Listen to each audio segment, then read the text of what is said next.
Hello students, welcome back to my YouTube channel Adhyayan Marg. Students, आप सभी के एग्ज़ाम कैसे जा रहे हैं? आई होप अच्छे ही जा रहे होंगे। तो आज हम लेके आए हैं मैथ्स की कुछ क्विक रिवीजन्स। सबसे पहले हम बात करेंगे चैप्टर फर्स्ट रियल नंबर्स की, क्योंकि नेक्स्ट एग्ज़ाम किसका है? मैथ्स का। So here I am to help you in that exam. तो सबसे पहले मैं रियल नंबर्स की बात करूँ तो इसमें मैं ये पॉइंट्स नोट डाउन करा देती हूँ जो जो चीज़ें इंपॉर्टेंट हैं, जिनसे क्वेश्चंस बनने की ज़्यादा चांसेस हैं। सबसे पहले बात होती है इसमें यूक्लिड डिवीज़न लेमा की। ये वो पॉइंट्स हैं जिनके बारे में हम इस वीडियो में फर्दर डिस्कस करेंगे। दूसरा है इसमें डिवीज़न एल्गोरिथम। एक यूक्लिड की डिवीज़न एल्गोरिथम है जिससे रिलेटेड भी क्वेश्चन आ जाता है। Next, prime factorization method.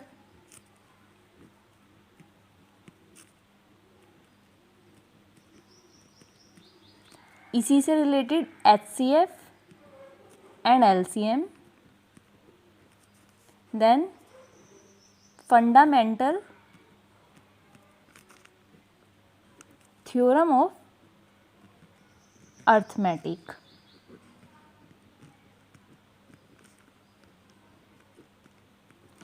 और एक बहुत ही इम्पोर्टेंट टॉपिक है, वो है आपका टू प्रूव इर्रेशनलिटी।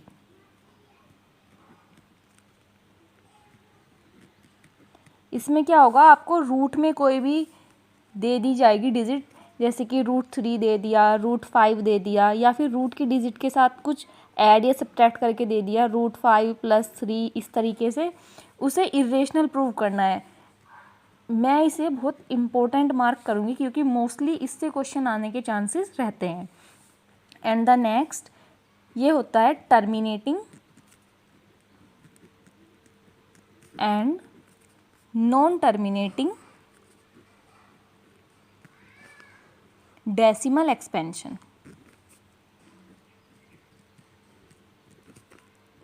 कई बार एक नंबर में आप लोगों के MCQs भी आएंगे, तो हो सकता है एक नंबर में पूछ ले, कोई आपको फ्रैक्शन दे दे और वहाँ से पूछ ले कि ये टर्मिनेटिंग है या नॉन टर्मिनेटिंग है। अगर नॉन टर्मिनेटिंग है तो फिर रिपीटिंग है कि रिपीटिंग नहीं है।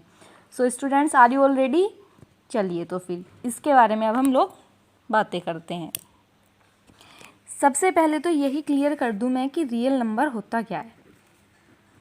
Real numbers,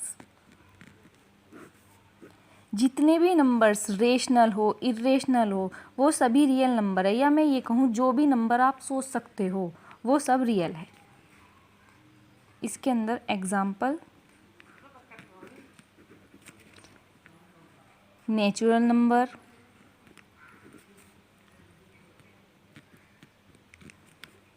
whole number, integers, everything, rational irrational, जितने भी नंबर हैं सभी रियल नंबर की कैटेगरी के अंदर आएंगे। Rational and irrational number.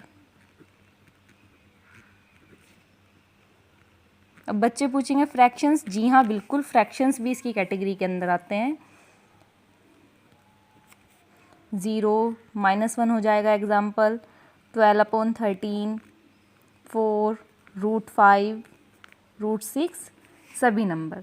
तो स्टूडेंट्स, आई होप अब रियल नंबर्स तो आपको क्लियर हो गया होगा। अब आ जाते हैं यूक्लिड डिवीज़न लेमा पे। Students, let's see what is Euclid division lemma. देखिए, given positive integers a and b, there exist unique integers q and r satisfying a = bq + r, जहाँ पर r 0 से बड़ा या उसके इक्वल होगा और b से छोटा होगा। इस यूक्लिड डिवीज़न लेमा के अंदर ये बोला गया है कि यदि हमारे पास दो इंटीजर्स हैं, पॉजिटिव इंटीजर्स मीन्स नेगेटिव नहीं, तो वहाँ पर ऐसे दो नंबर एग्जिस्ट करेंगे q और r, इस तरीके से कि यदि हम a को डिवाइड करें b से तो वो उसके प्रोडक्ट में q और प्लस r क्या ये रिमाइंडर बचे। इसे मैं इस तरीके से भी बोल सकती हूँ कि dividend = divisor into quotient plus remainder. Means यदि एक पॉजिटिव नंबर को दूसरे पॉजिटिव नंबर से डिवाइड किया जाए तो साथ में एक क्यू भी आएगा हमारे पास और एक आर रिमाइंडर भी, जो कि 0 से बड़ा भी हो सकता है, इक्वल भी, लेकिन जो डिवीज़र है मीन्स बी, उससे वो हमेशा छोटा होगा। एक एग्जांपल ले लेते हैं, चलो एक छोटा सा एग्जांपल ही ले लें। हम 10 को डिवाइड कर रहे हैं 2 से, तो यहाँ पर ए तो हो गया 10 एंड बी क्या हो गया 2। 2 से 5 टाइम्स कैंसिल आउट, 10 0, यहाँ पे 0 बचेगा रिमाइंडर, ये क्या हो जाता है Q and this will be R, और आर क्या है इक्वल टू 0 है।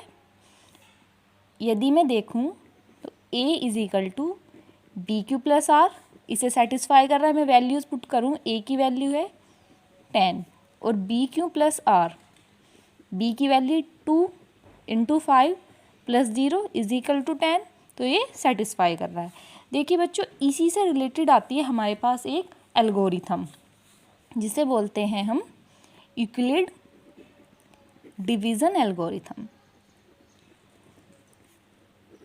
स्टूडेंट्स, अब हम बात करते हैं यूक्लिड डिवीज़न एल्गोरिथम की।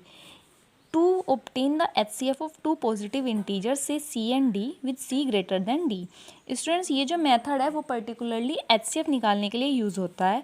इसमें दो नंबर्स दिए होते हैं, तो उसमें जो बड़े वाला नंबर है उसे हमें छोटे वाले नंबर से डिवाइड करना है, और उसके बाद जो हमारे पास रिमाइंडर आएगा उस रिमाइंडर से फर्दर जो डिवीज़र है मीन्स जो डी रहा होगा स्टार्टिंग में उसे डिवाइड करना, और ऐसे ही करते रहना है जब तक हमारा रिमाइंडर 0 ना आ जाए।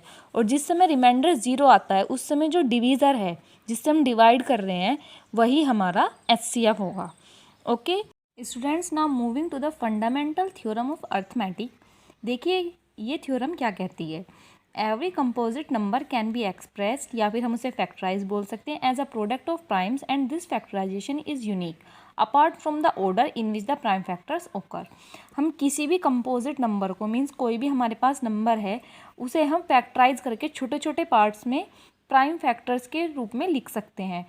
भले ही उनका ऑर्डर अलग अलग हो, लेकिन वो जो फैक्टराइजेशन होगा वो यूनिक होगा।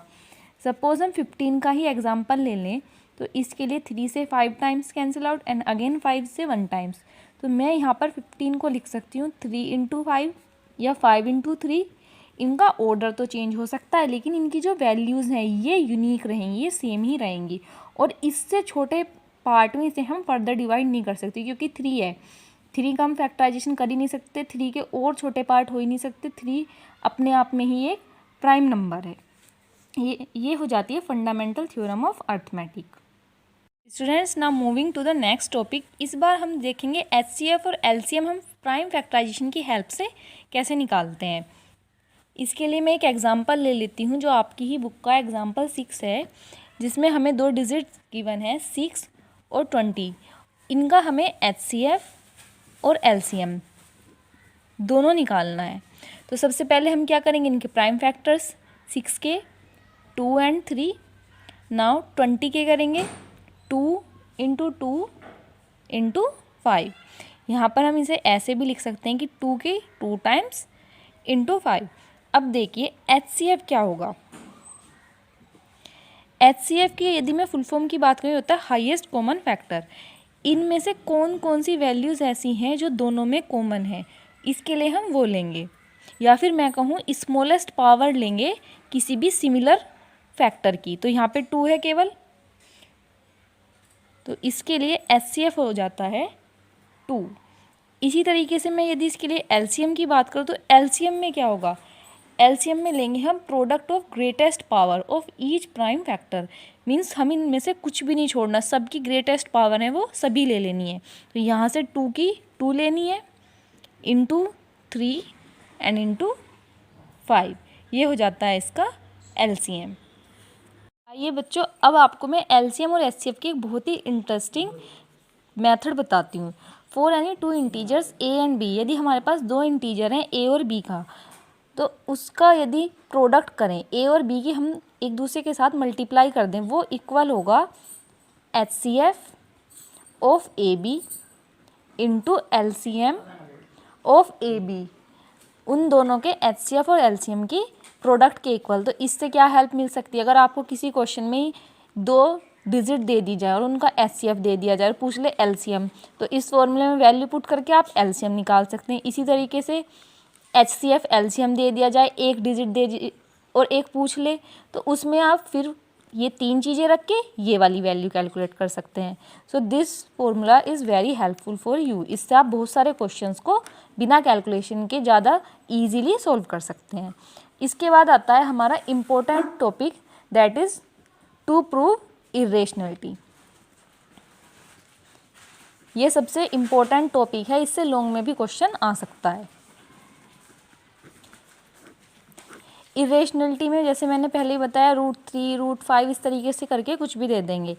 इसे हम करेंगे कॉन्ट्राडिक्शन मेथड से। कॉन्ट्राडिक्शन होता है कि हम पहले उस डिजिट को उल्टा मान लें। मान लो हमें इसे इरेशनल प्रूव करना है, लेकिन हम इसे मान क्या लें कि ये रेशनल है, और उस तरीके से फिर उसे फर्दर सोल्व करें।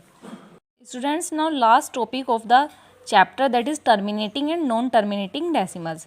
देखिए, टर्मिनेटिंग डेसिमल्स वो होते हैं जो एंड हो जाते हैं, मीन्स ऐसे डेसिमल जिसे हम कैलकुलेट करें, डिवाइड करें और उसका हम कोई पर्टिकुलर डिजिट तक वो ख़त्म हो जाए, इसे मैं बोल सकती हूँ एंडिंग डेसिमल। और नॉन टर्मिनेटिंग जो डेसिमल्स होते हैं वो कभी भी ख़त्म नहीं होते, हम उसे डिवाइड करते रहें फर्दर, कुछ ना कुछ वैल्यू नेक्स्ट, उसके बाद कुछ ना कुछ आती ही रहेगी। तो नॉन टर्मिनेटिंग को बोल सकते हैं non ending decimals, non terminating या फिर नॉन एंडिंग।